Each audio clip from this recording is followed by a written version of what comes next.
கர்த்தர் தேவ பிள்ளைகளுக்கு ஒரு ஆபத்து இல்லாமல், ஒரு பிரச்சனை இல்லாமல், அற்புதமாய் அதிசயமாய் கரம் பிடித்து நடத்தும்படி அவரை நீங்கள் அண்டிக்கொண்டு அவரை நீங்கள் பற்றி கொண்டு வாழும்படி அவர் உங்களை அழைக்கிறார். அல்லேலூயா, அல்லேலூயா. ஒரு வசனத்தை வாசிப்போம். உபாகமம் 33:27-29. அநாதி தேவனே உனக்கு அடைக்கலம், அவருடைய நித்திய புயங்கள் உனக்கு ஆதாரம். அவர் உனக்கு முன்னின்று சத்துருக்களை துரத்தி அவர்களை அழித்து போடு என்று கட்டளையிடுவார். இஸ்ரவேல் சுகமாய் தனித்து வாசம் பண்ணுவான். யாக்கோபின் ஊற்றானது தானியமும் திராட்சை ரசம் உள்ள தேசத்திலே இருக்கும். அவருடைய வானமும் பனியை பெய்யும். நல்லா கவனிங்க. இன்னைக்கு ரட்சிக்கப்பட்ட தேவ பிள்ளைகளுக்கு கர்த்தர் கொடுக்கிற ஒரு அருமையான ஒரு வாக்குத்தத்தமான ஒரு வார்த்தை என்ன என்று கேட்டால், நல்லா தெரிஞ்சுக்கொள்ளுங்க. ரட்சிக்கப்படாதவர்கள் செழித்திருக்கிறார்கள், ரட்சிக்கப்படாதவர்கள் சமானமாக இருக்கிறாங்க, ரட்சிக்கப்படாதவர்கள் வீடு வாசத்தோடு நகநட்டோடு இருக்கிறார்கள் என்று நீங்கள் சொல்லலாம். ஆனால் நல்லா தெரிஞ்சுக்கொள்ளுங்க, எத்தனை 500 பவுன் நகை இருந்தாலும், 100 வீடு இருந்தாலும், எவ்வளோ சொத்து இருந்தாலும், எவ்வளோ சுகம் இருந்தாலும், ஆனால் கண்டிப்பான முறையிலே ஒரு நாள் எல்லா மனிதர்களுக்கும் மரணம் என்று ஒன்று வரும். அப்போது இந்த சம்பாதிச்சு வச்ச சொத்தும் இந்த சுகமும் நம்ம கூட என்ன செய்யாது, வரப்போவது கிடையாது. ஆனால் நீங்கள் நினைக்கலாம், நம்ம இப்படி ஒரு தள்ளப்பட்ட வாழ்க்கை, ஒதுக்கப்பட்ட வாழ்க்கை, கஷ்டப்பட்ட வாழ்க்கை வாழ்ந்து கொண்டு இருக்கிறமே நினைக்கலாம். ஆனால் ஒன்று தெரிஞ்சு கொள்ளுங்கள், நீங்கள் இந்த பூமிக்கு உரியவர்கள் அல்ல, நீங்கள் எல்லாரும் பரலோகத்துக்கு உரியவர்கள். உங்களுக்கு பரலோகத்தில் ஏசப்பா ஒரு பெரிய இடத்தை ஆயத்தம் பண்ணி வச்சிருக்கிறாரு. கடைசி காலத்தில் நான் அங்கே போய் இருக்க போகிறேங்கிற அந்த நம்பிக்கை, அந்த திறன் உங்களுக்கு என்ன செய்யணும், எல்லாத்துக்கும் என்ன செய்யணும், இருக்கணும். இது உலக மனிதர்களுக்கு இந்த நம்பிக்கை இருக்காது. எப்படி பணம் சம்பாதிக்கணும், எப்படி வாழ்க்கையில் எல்லாரும் காட்டிலும் மேன்மையாகணும்னு சொல்லி அலைந்து தெரிந்து ஓடி சம்பாதிக்கிறாங்க. ஆனால் தேவனுடைய ராஜ்யத்தை தேடுவதற்கும் பரலோகத்துக்கு போவதற்கும் தேவ சமூகத்தில் அமருவதற்கும் நேரம் இல்லாமல் இருக்கிறார்கள். ஆனால் நீங்களும் நானும் கர்த்தர் சமூகத்தில் உட்கார்ந்துருக்கிறோம். இப்போ இந்த நாளிலே, ஓய்வு நாளிலே கர்த்தரை துதிக்கும்படி, கர்த்தரை ஆராதிக்கும்படி, கர்த்தருக்கு நன்றி சொல்லும்படி, கர்த்தர் செய்த நன்மைகளை எண்ணி பார்க்கும்படி இந்த இடத்துல கடந்து வந்திருக்கிறீங்க.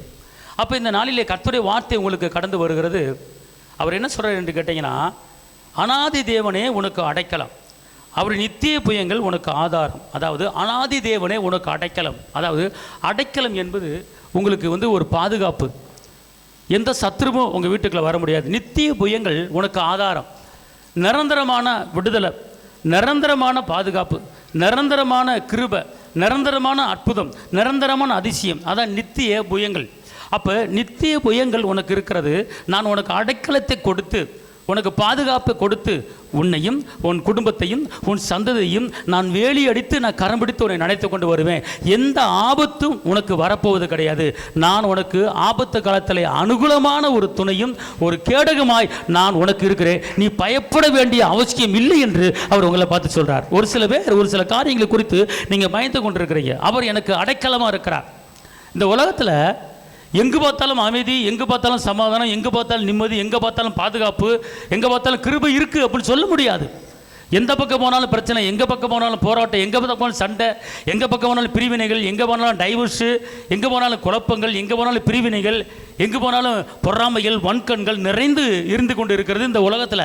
இப்படிப்பட்ட இந்த உலகத்துக்குள்ளே தான் நாம் வாழ்ந்து கொண்டு இருக்கிறோம். தேவனுடைய வார்த்தை சொல்லுகிறது, இந்த பொல்லாத உலகத்துக்குள்ளே நீங்கள் இருக்கிறீங்க.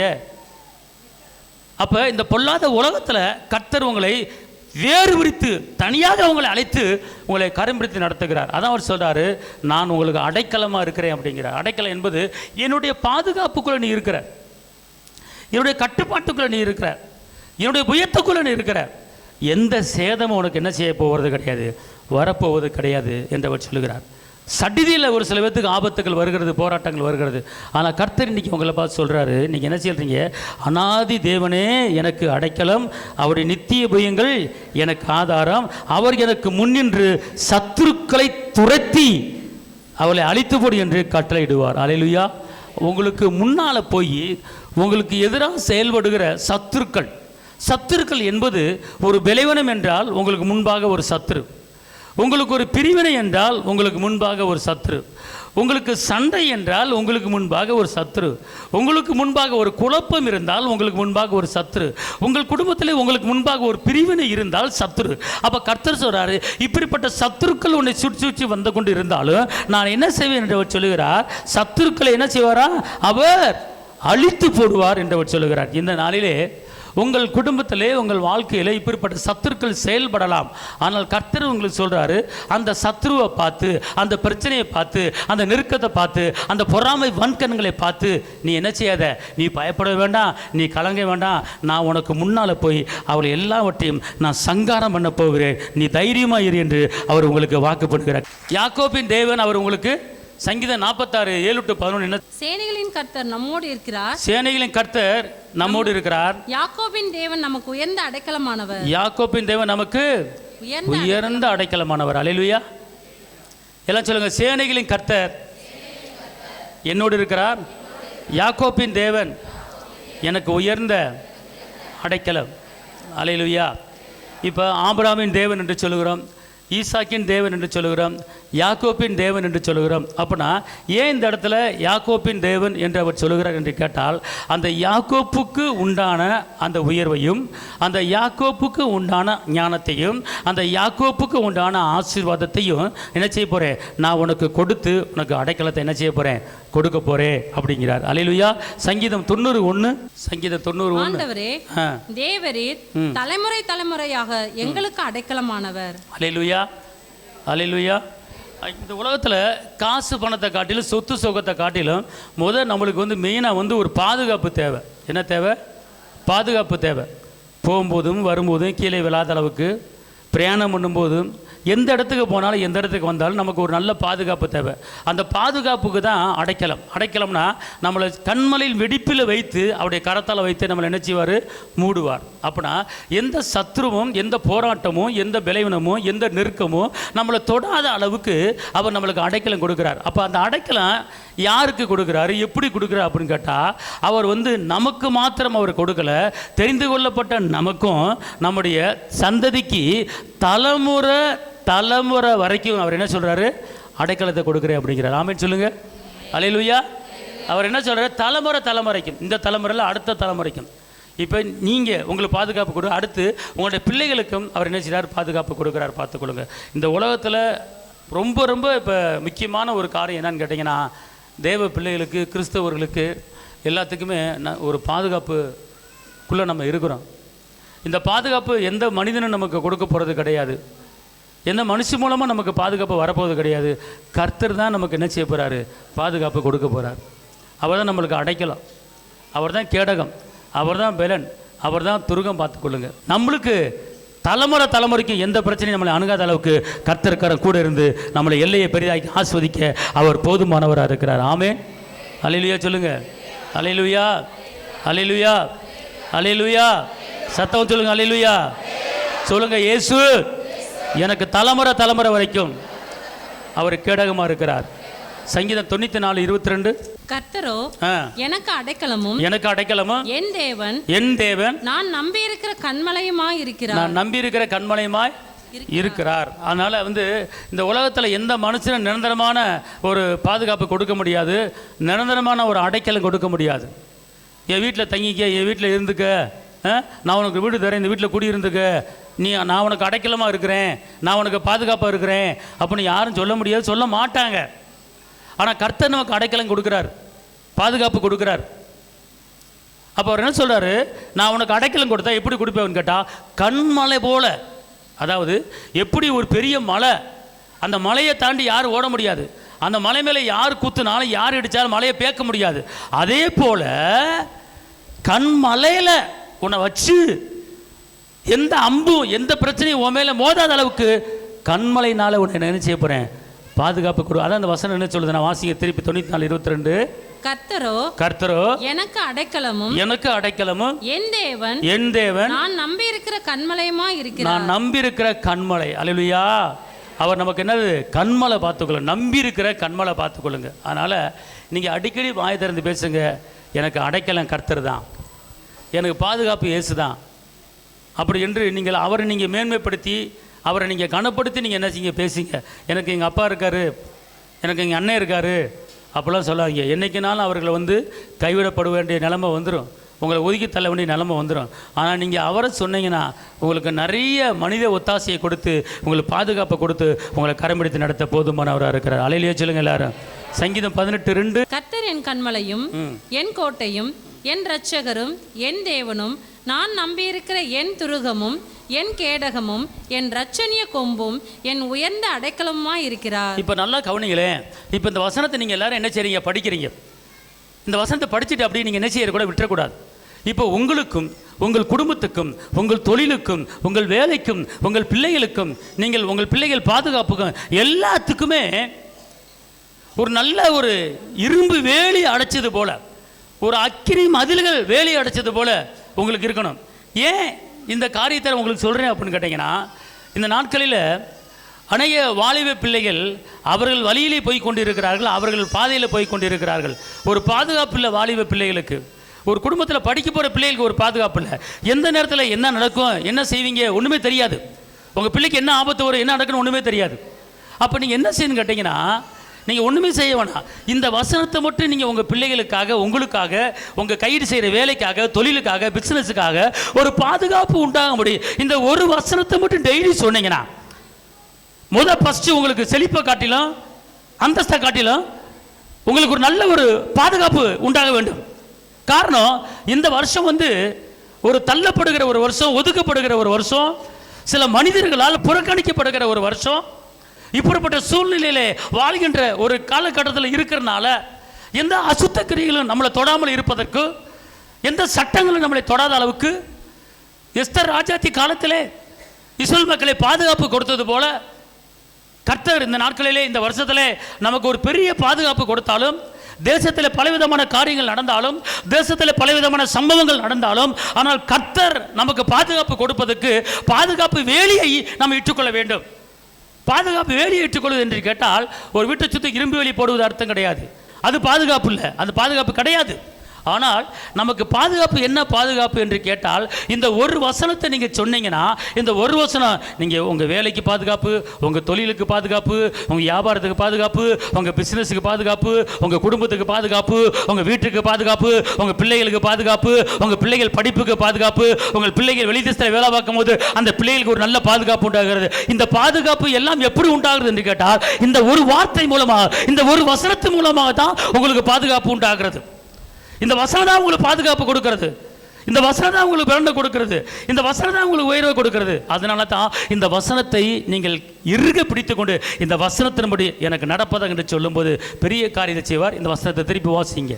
கர்த்தர் என் கண்மலையும், கர்த்தர் எனது கண்மலையும், என் கோட்டையும், எனக்கு கோட்டையும், என் இரட்சகரும், என்னுடைய இரட்சகரும், என் தேவனும், என் தேவனும், நான் நம்பியிருக்கிற என் துருகமும், நான் நம்பியிருக்கிற என் துருகமும், என் கேடகமும், என்னுடைய கேடகமும், என் இரட்சணிய கொம்பும், என் இரட்சணிய கொம்பும், என் உயர்ந்த அடைக்கலம், எனக்கு உயர்ந்த அடைக்கலமா இருப்பதனால நான் இந்த வருஷம் எதை பத்தி நான் கவலைப்பட மாட்டேன். அவரே எனக்கு எல்லாமா இருக்கிறார்.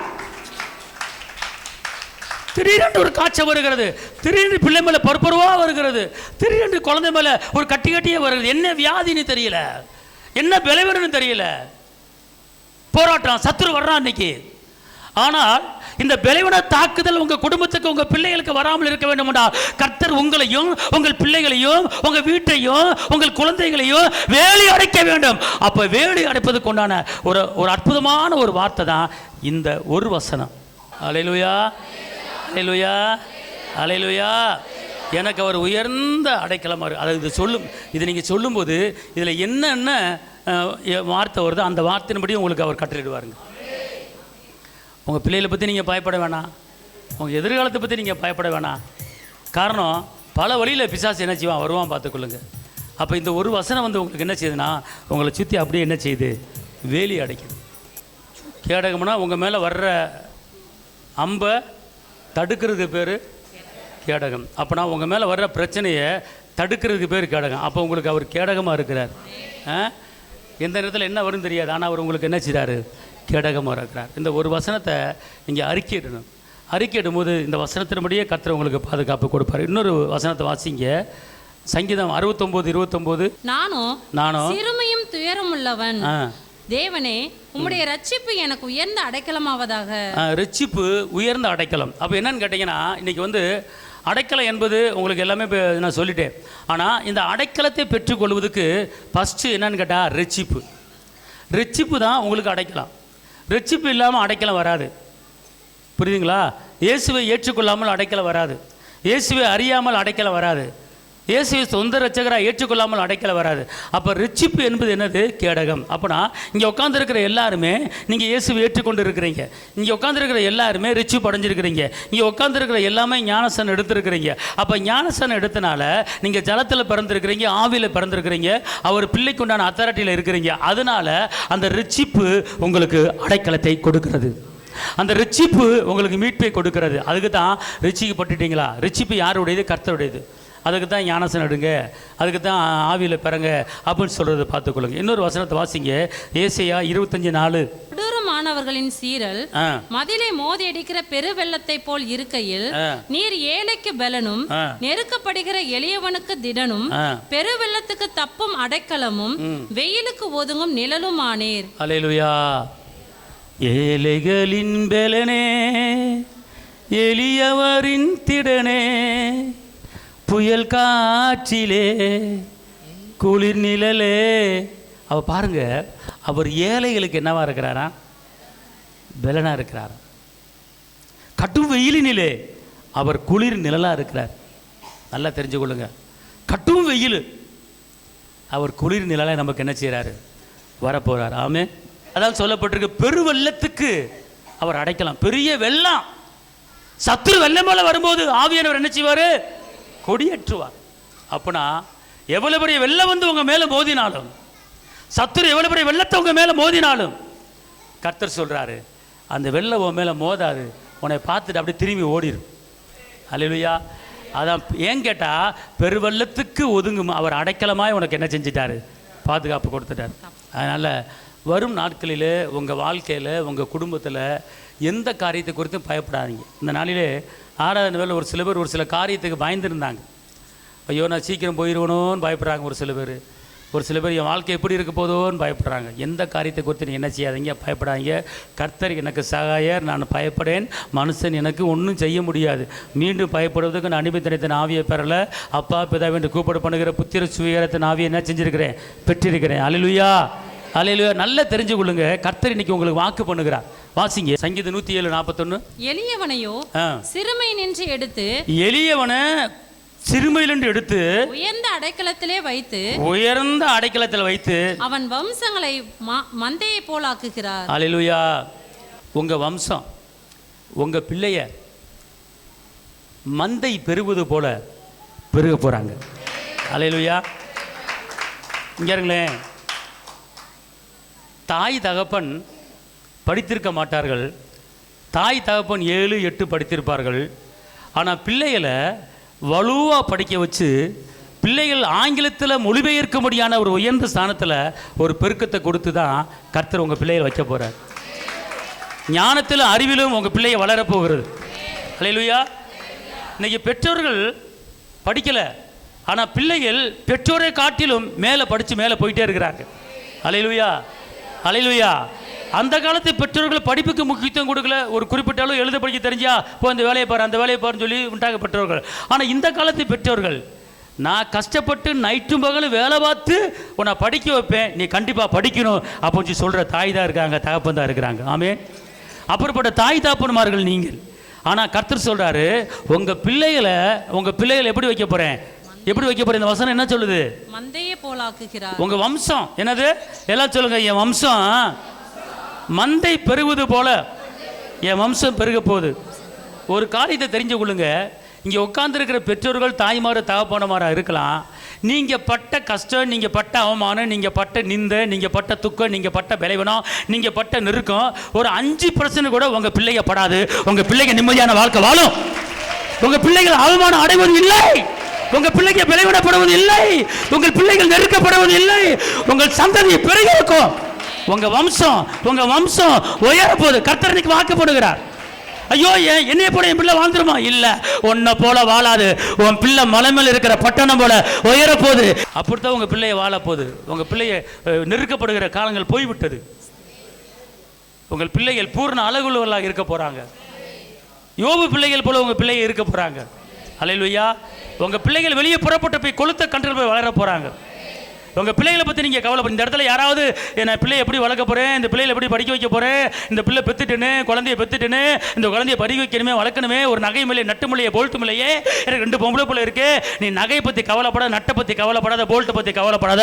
ஐஸ்வர்ய சம்மனர் உன் பிள்ளையை கரம் பிடித்து நடத்துவார், உன் தேவைகளை சந்திப்பார். காற்று வராது, மழை வராது, உனக்கு பள்ளங்கள் நிரம்பும். பிள்ளையை கொடுத்தவர் பிள்ளையை வளர்க்கறதுக்கு உண்டான பலனை கொடுப்பாரு. பிள்ளையை கொடுத்தவர் பிள்ளையை படிக்க வைக்கிறதுக்கான ஞானத்தை கொடுப்பாரு. பிள்ளையை கொடுத்தவர் பிள்ளையை கட்டி கொடுக்கறதுக்கான சூழ்நிலை உருவாக்கி தருவார். ஏன்னா தாயின் கருவிலை தெரிந்து கொண்டவர் அவர், நீ தெரிந்து கொள்ளல. நீ வயிற்றுக்குள்ள பிள்ளை இருக்கும்போது பிள்ளை கருப்பா சகப்பார் உனக்கு தெரியாது. ஆனா தாயின் கருவிலை உருவாக்கும் முன்னமே அவர் உன் பிள்ளைகளை அறிந்து வைத்த தேவர். உன் பிள்ளைகளை நீ நடத்துவதை காட்டில அவர் அழகாக நடத்துவார், செவ்வையாக நடத்துவார். எத்தனை நாளைக்கு நடத்துவ, எவ்வளவு நாளைக்கு நடத்துவ? கட்டி கொடுப்ப, 2 பேரனை பார்ப்ப, 2 பேத்தியை பார்ப்ப, அப்புறம் புஷ்ஷுன்னு மண்டையை போட்டுருவ. அதுக்கப்புறம் உன் பிள்ளையை நடத்துறது யாரு? அல்லேலூயா. தாய் மறந்தாலும் மறப்பதில்லையே அப்படின்னா, திரியானவள் தான் பாலங்கனை மறந்தாலும் நான் மறக்க மாட்டேன் வாக்கு பண்றார். ஏன் இதை சொல்ல வரேன் அப்படின்னு கேட்டா, இங்கு ஒரு சில பேர், இங்கு ஒரு சில தாய்மார்கள் பிள்ளைகளை குறித்து கலங்கி கொண்டு இருக்கிறாங்க. பிள்ளைகளை படிக்க வச்சிருவானா, பிள்ளைகளை கட்டி கொடுத்துருவானா, பிள்ளைக்கு ஒரு நல்ல வேலை வாய்ப்பு கிடைக்குமா, என் பிள்ளைக்கு நல்ல வரன் கிடைக்குமா அப்படிங்கிற கலக்கம், அப்படிங்கிற இந்த எண்ணம் இருத்தல் தாய்மார்களுக்கு இருந்து கொண்டே இருக்கிறது. அதை தூக்கி போடு இயேசுவின் நாமத்தில். கருவிலே கண்டவர், கருவிலே தரிசனத்தை உருவாக்கினவர், கண்டிப்பாக அவர் எல்லாவற்றையும் அவர் செய்ய அவர் வல்லவராக இருக்கிறார். ஆமென். அல்லேலூயா. தாயின் கருவில் அவர் தெரிஞ்சிருக்கிறார். உங்கள் பிள்ளைகள் அவர் தான் தெரிஞ்சிருக்கிறார். என் பிள்ளை சொல்லிட்டு தர்றீங்களே, உங்கள் பிள்ளை இல்லை, கர்த்தர் பிள்ளை, தாயின் கருவிலை தெரிந்து கொண்ட பிள்ளை. உங்கள் பிள்ளைகளுக்கு என்ன தேவையோ ஒரு குறை இல்லாமல் கர்த்தர் கொடுத்து நடத்துவார். உன் பிள்ளைக்கு எவ்வளோ ஃபீஸ் கட்டணும், எவ்வளோ பணம் வேணும், எல்லாத்தையும் அவர் செவ்வாயை நடத்துவார். இது வரைக்கும் என் பிள்ளைக்கு நான் ஃபீஸ் கட்ட முடியல, அதனால் என் பிள்ளையை நிப்பாட்டிட்டேன், யாராவது சொல்ல முடியுமா? என் பிள்ளைக்கு ஃபீஸ் கட்ட முடியல, நான் ஸ்கூலை விட்டு நிப்பாட்டிட்டேன்னு சொல்ல முடியுமா? கர்த்தர் அதுக்குண்டான நேரத்தில், அதுக்குண்டான தேவையில் சரியான நேரத்தில் சந்தித்து உன் பிள்ளையை படிக்க வச்சு நடத்த அவர் போதுமானவராக இருக்கிறார். அவர் தான் அடைக்கலம் கொடுக்கிறவர். உன் பிள்ளைகளுக்கு அடைக்கலம் கொடு. அதான் சொல்கிறாரு, உன் சந்ததியை, இந்த இடத்துல யாராவது வம்சத்தை பற்றி, பிள்ளைகளை பற்றி, எதிர்காலத்தை பற்றி நீ கலங்கி தவித்துட்டு இருக்க வேண்டிய அவசியமே இல்லை. உனக்கு வருமானம் இல்லாமல் இருக்கலாம், உனக்கு துணை இல்லாமல் இருக்கலாம், உன் பிள்ளையை வளர்க்குறதுக்கு ஆதரவு இல்லாமல் இருக்கலாம். நீ அதை பற்றி கவலைப்படாத. தாயின் கருவிலை தெரிந்து கொண்டவர் உன் பிள்ளையை எல்லா காலத்திலும் நடத்துவார், கரம் பிடித்து நடத்துவார். அல்லேலூயா. இப்போ உங்கள் பிள்ளை பெற்றீங்க, 1 வயசு ஆகிருக்கும், இப்போ வயசு 10, 12, 15. இந்த 15 வயசு வரைக்கும் உங்கள் பிள்ளை வளரு வளரு வளரு அப்படின்னு வளர்த்தா விட்டீங்க,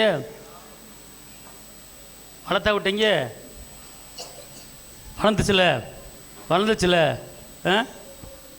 இல்லை பக்கத்தில் உட்காந்து படின்னு சொன்னீங்க, படிச்சிச்சுல. பார்த்து போன்னு சொன்னீங்க, போச்சுல. வந்துச்சுல. காலையில் போச்சுல, சாயங்காலம் வந்துச்சு. காலையில் போன போல் சாயங்காலம் வருது. நீயா போய் பாதுகாப்பு கொடுத்தையே? நீயா கூடயே போய் படிக்கிற வரைக்கும் உட்காந்துருந்து என் பிள்ளை சாயங்காலம் வரைக்கும் என் பிள்ளைக்கு நான் பாதுகாப்பாக உட்காந்துருக்கிறேன் அப்படி எந்த தாய் போய் உட்கார முடியுமா? எந்த தகப்பனும் உட்கார முடியுமா?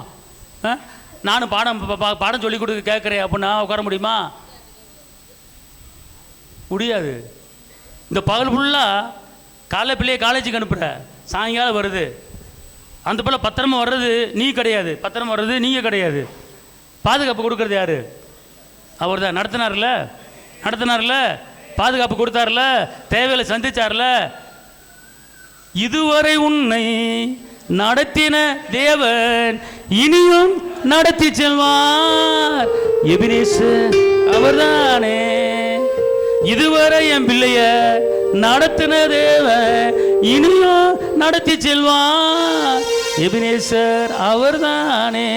அவர் சொல்றாரு, ஓ வம்சங்களுக்கு, ஓ சந்ததிக்கு நான் பாதுகாப்பு கொடுக்க போறேன். அதனால் தயவு செய்து என் பிள்ளையை எப்படி படிக்க வைக்க போகிறேன்னு தெரியலையே சொல்லாதீங்க. என் பிள்ளையை எப்படி கட்டி கொடுக்க போகிறேன்னு சொல்லாதீங்க. என் பிள்ளைக்கு யார் பாதுகாப்பு சொல்லாதீங்க. அவரே உங்களுக்கு நித்திய கண்மலை, அவரே உங்களுக்கு அடைக்கலம். ரெண்டாவது இன்னொரு காரியம் பார்த்துக்கொள்ளுங்க.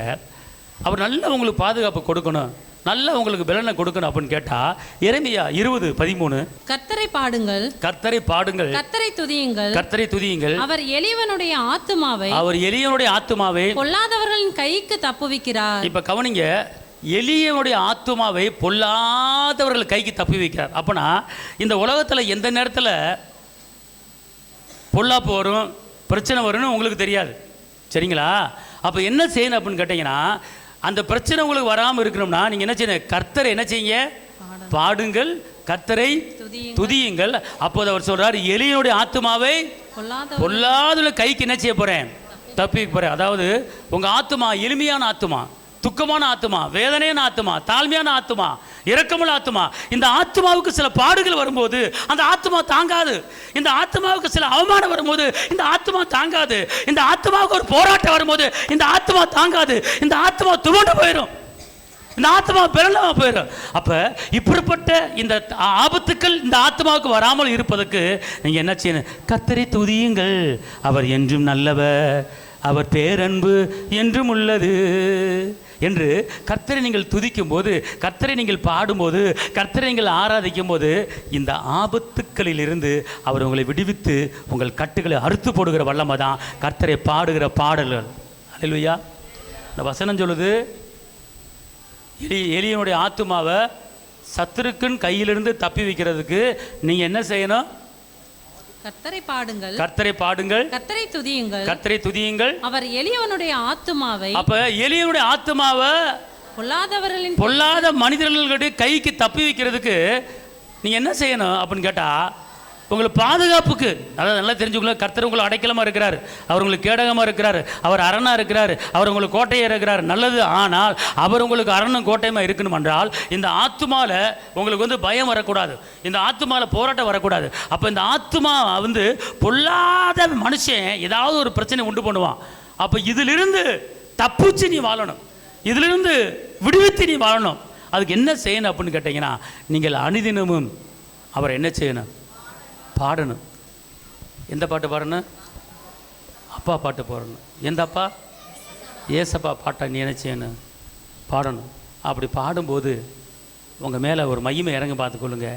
அதுதான் பாதுகாப்பு, அதான் அடைக்கலாம். சரி போகட்டும். இன்னும் ஒரு காரியம், உங்களுக்கு நல்ல கர்த்தர் உங்களுக்கு பாதுகாப்பு கொடுக்கணும், நல்ல அரணு கோட்டையமாக இருக்கணும் அப்படின்னா நீங்கள் என்ன செய்யணும்? பாட்டு பாடணும். சொல்லுங்கள், உங்களுக்கு ஆண்டவர் உங்களுக்கு பாதுகாப்பு கொடுக்கணும், என்ன செய்யணும்? சொல்லுங்கள். நான் பாடுவேன், நான் துதிப்பேன், நான் ஸ்தோத்தரிப்பேன். அப்படி துதிக்கும் போது அவர் எனக்கு பாதுகாப்பாக வந்துடும். இன்னும் ஒரு காரியம் பார்த்துக்கொள்ளுங்க. சங்கீதம் 28:8, சங்கீதம் 28:8. கர்த்தர் அவர்களுடைய பலன், கர்த்தர் அவருடைய பலன், அவரே தாம் அபிஷேகம் பண்ணினவனுக்கு அரணான அடைக்கலமானவர். பார்த்தீங்களா? யாருக்கு அடைக்கலமா இருக்கிறாரு? யாருக்கு அடைக்கலமா இருக்கிறாரு? சொல்லுங்க, எல்லாம் சொல்லுங்க. நான் அபிஷேகம் பெற்றிருக்கிறேன், அதனால எனக்கு கண்டிப்பா அடைக்கலாம், பலன், பாதுகாப்பு, கிருபை எனக்கு இருக்கிறது. அல்லேலூயா. இந்த அபிஷேகம் என்பது என்னன்னு கேட்டிங்கன்னா, உங்களுக்கு அடைக்கலத்தை கொண்டு வருகிறது, கிருபையை கொண்டு வருகிறது, பாதுகாப்பை கொண்டு வருகிறது, ஞானத்தை கொண்டு வருகிறது, வெற்றியை கொண்டு வருகிறது, சமானத்தை கொண்டு வருகிறது, சந்தோஷத்தை கொண்டு வருகிறது. அதுக்கு பேர் தான் அபிஷேகம். இந்த அபிஷேகம் என்பது உங்களை கடைசி காலத்தில் பரலோகத்துக்கு கொண்டு போகிறது. நல்லா தெரிஞ்சுக்கொள்ளுங்க. இந்த அபிஷேகம் உங்களுக்கு ஆபத்திலிருந்து காப்பாற்றுது. உங்களுக்கே தெரியாது எத்தனை பிரச்சனை உங்களுக்கு தெரியாம வரும். ஆனா அபிஷேகம் பண்ணப்பட்டனால, ஐயோ அபிஷேகம் பண்ணப்பட்டவனை தொடக்கூடாதுன்னு சொல்லிட்டு பிசாசு போயிடுவான். பிசாசு பலவித பலவீனத்தில், பலவித போராட்டத்தில் உங்களை தொட வருவான். ஆனால் தொட வரும்போது உங்க மேல அந்த அபிஷேகம் அந்த பிசாசை நெருங்க விடாது, அது உங்களை விட்டு ஓடிடுவான். அதனால தான் ஒரு வசனம் இருக்கிறது, 1 சாமுவேல் 26:23. 1 சாமுவேல் 26:23. கர்த்தர் அவனவனுக்கு அவனவன் நீதிக்கும் உண்மைக்கும் தக்கதாக பலன் அளிப்பாராக. இன்று கர்த்தர் உம்மை என் கையில் ஒப்பு கொடுத்திருந்தும் கர்த்தர் அபிஷேகம் பண்ணினவர் மேல் என் கையை நீட்ட மனதில்லாதிருந்தேன். கவனிங்க, சவுலு தாவீதுக்கும் எதிர்மறையான போராட்டங்கள், இந்த சவுலை கொல்லுவதற்கு எத்தனை தடவை சந்தர்ப்பம் கிடைச்சிச்சு. சவுல் பக்கத்தில் போய் வெட்டுவதற்கு உண்டான சந்தர்ப்பங்கள் அந்த தாவீது கிடைச்சிச்சு. ஆனால் தாவீது தான் வாயால் சொல்றாரு, இந்த சவுல் ஒரு சாதாரண மனிதன் அல்ல, இந்த சவுல் ராஜா இருந்த மனிதன் தான். ஆனால் இவனை வெட்டுவதற்கு, இவனை கொல்லுவதற்கு உண்டான அந்த நேரங்கள், சந்தர்ப்பங்கள் எனக்கு கிடைத்தது. ஆனால் இவனை கொல்லும்படி பக்கத்திலே போகும்போது, இவனை வெட்டும்படி பக்கத்திலே கொல்லும்போது, இவனை அழிக்கும்படி பக்கத்திலே போகும்போது இவனுடைய அபிஷேகம் என்னை தடுத்தது. இவன் தேவனால் அபிஷேகம் பண்ணப்பட்டபடியா இவனை நான் கொல்ல மாட்டேன், இவனை தொட மாட்டேன் என்று அந்த தாவீது வாயை திறந்து பேசுறாரு. அல்லேலூயா. இப்போ புரிகிறதா? அபிஷேகம் பண்ணப்பட்ட அந்த சவுலுக்கு தாவீது சொல்லுகிற ஒரு வார்த்தை, தேவனால் அபிஷேகம் பண்ணப்பட்ட இந்த சவுலை நான் தொடமாட்டேன், நான் கொல்ல மாட்டேன், நான் அழிக்க மாட்டேன் என்று அவர் சொல்லுகிறார். இதே போல தான் நீங்கள் நான் இன்னைக்கு தேவனால் அபிஷேகம் பண்ணப்பட்டவர்கள், தேவனால் தொடப்பட்டவர்கள். எப்படி தாவீது சவுலை கொல்ல வரும்போது, ஓ தேவனால் அபிஷேகம் பண்ணப்பட்டவன், தேவனே தெரிந்து கொண்டவர், தேவனே அழைத்தவர், அதனால தேவன் இவருக்கு பாதுகாப்பாக இருக்கிறார், தேவன் இவனுக்கு அடைக்கலமா இருக்கிறார், தேவன் இவனுக்கு கோட்டையா இருக்கிறார், அதனால இவனை கொல்ல மாட்டேன், இவனை தொட மாட்டேன் என்று பின்வாங்கி போன அந்த தாவீது போல இன்னைக்கு உங்களுக்கு எந்த ஆபத்து வந்தாலோ, எந்த போராட்டம் வந்தாலோ, எந்த நெருக்கம் வந்தாலோ, நீங்கள் பரிசுத்த ஆவியான அபிஷேகம் பண்ணப்பட்டபடியா எந்த சத்துருவு உங்களை கொல்ல வர முடியாது, எந்த சத்துருவு உங்களை தொட வர முடியாது. கர்த்தர் உங்களுக்கு வேணாக அவருடைய ஆவி ஆத்மா சரீரம் முழுவதும் உங்களுக்கு பாதுகாப்பு கொடுத்து அந்த அபிஷேகம் உங்களை காத்துக்கொள்ளும். அவர் கொடுத்த அபிஷேகம் உங்களை காத்துக்கொள்ளும். அதுக்கு தான் அபிஷேகம் பெறுங்க, அபிஷேகம் பெறுங்க என்று சொல்வது எதற்காக? பாதுகாப்பு, நல்ல சுகத்துக்கு, நல்ல பலத்துக்கு. அல்லேலூயா. அவ பாருங்க, இந்த அடைக்கலை எப்போ வரும்னு கேட்டிங்கன்னா, கர்த்தரை துதிக்கும் போது, கர்த்தரை ஆராதிக்கும் போது, அபிஷேகம் பெறும்போது அவர் உங்களை அரணும் கோட்டையமாக இருக்கிறார்.